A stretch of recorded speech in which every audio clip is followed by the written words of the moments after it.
Në Gjakov, përpjekjet për të rritur numrin e dhuruesve vullnetar të gjakut po vazhdojnë dita ditës.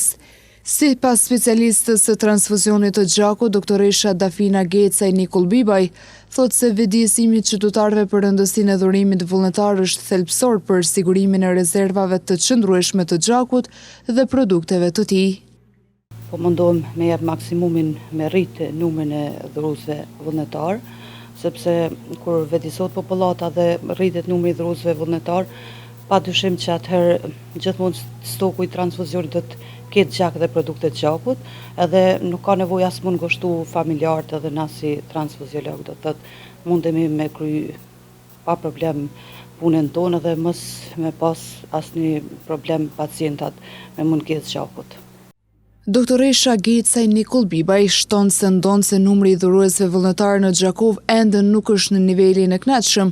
vërehet një rritje graduale e vedijes. Në Gjakov nuk është që edhe numri i dhuruesve vullnetar është shumë i kënaqshëm, por besoj që ka nis pak më vedisu edhe përveç që ka nis me u rrit pak numri i dhuruesve vullnetar,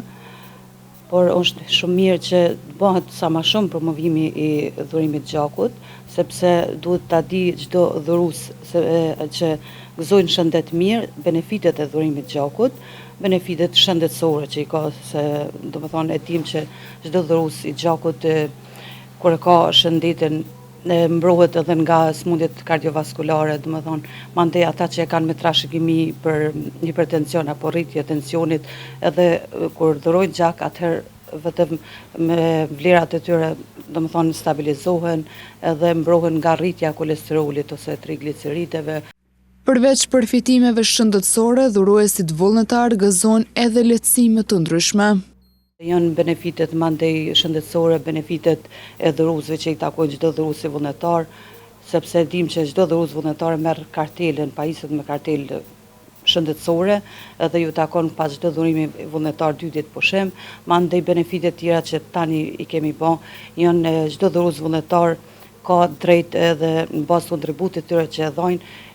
e lirohen prej gjitha shërbimeve shëndetësore, domethënë lirohen prej pagesave. Sipas doktoreshes Gecaj Nikull Bibaj,